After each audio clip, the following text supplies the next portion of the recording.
Hello, मी Rutuja Shirke, Ashiana real इस्टेटच्या YouTube चॅनलमध्ये तुमच्या सर्वांचं स्वागत आहे। तर आज आपण आलोय मार्केट यार्ड जवळ असलेल्या गंगाधाम चौक येथे हा 3 BHK पाहण्याकरता, जो यांनी 2 BHK मध्ये कन्वर्ट करून किंग साइज मास्टर बेडरूम केली आहे। तर याचा जो कार्पेट एरिया असणार आहे तो 1280 स्क्वेअर फीट आहे। तर ही संपूर्ण हॉलला लागून असलेली मोठी बाल्कनी किंवा याला आपण टेरेस पण म्हणू शकतो, कारण हे याची लांबी जास्तच आहे। आणि आता आपण हॉल पाहूयात। तुम्ही पाहू शकता हा संपूर्ण हॉल आहे, एकदम प्रशस्त आहे। हॉल अटॅच मोठा टेरेस असल्यामुळे आणि मोठी विंडो असल्यामुळे उजेड इथे आहे।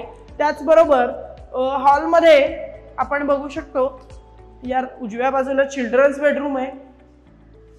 तर ही असणार आहे आपली चिल्ड्रन्स बेडरूम, याला देखील बाल्कनी आहे आणि अटॅच वॉशरूम पण आहे। तर आता आपण डायनिंग एरिया आणि किचनकडे येऊयात। तर हॉलमधून किचनकडे जातानाच उजव्या बाजूला ही आहे संपूर्ण डायनिंग स्पेस आपली, आणि हे असणार आहे आपलं किचन। किचनला अटॅचच ड्राय बाल्कनी पण आहे आणि 1280 स्क्वेअर फीटचा हा 3 BHKच्या ऐवजी 2 BHK यांनी केलाय, म्हणजे 3 BHK कन्वर्ट करून 2 BHK केलाय, त्याच्यामुळे एकदम प्रशस्त आहे।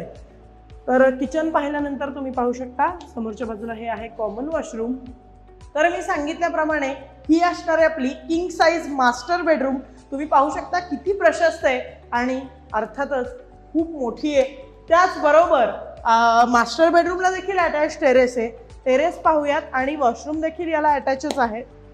तर हे जे टेरेस आहे हे संपूर्ण मास्टर बेडरूम, किचन, हॉल आणि चिल्ड्रन्स बेडरूम हे संपूर्ण टेरेस अटॅच आहे। त्याच्यामुळे अर्थातच इथून दिसणारा जो बाहेरचा व्ह्यू असणार आहे तो एकदम सुंदर आहे। तुम्ही बघू शकता हे जे बाहेरचं दृश्य आहे मार्केट यार्ड जवळ गंगाधाम चौक इथे हा 3 BHKचा 2 BHK कन्वर्ट केलेला हा फ्लॅट आहे, जो 1280 स्क्वेअर फीटचा कार्पेट एरिया आहे। तर हा जर का फ्लॅट तुम्हाला पाहायचा असेल किंवा तुम्ही सातारा रोड, बिबवेवाडी, मार्केट यार्डच्या जवळपास जर का स्पेशियस फ्लॅट पाहत असाल तर हा ऑप्शन तुमच्यासाठी नक्कीच योग्य ठरेल। जर हा फ्लॅट तुम्हाला पाहायचा असेल तर खाली दिलेल्या नंबरवर नक्की कॉन्टॅक्ट करा। पण जर का तुम्ही आशियाना रिअल इस्टेटच्या यूट्यूब चॅनलवर नवीन असाल तर आमच्या चॅनलला तुम्ही शेअर, सबस्क्राईब आणि लाईक करायला विसरू नका। थँक्यू।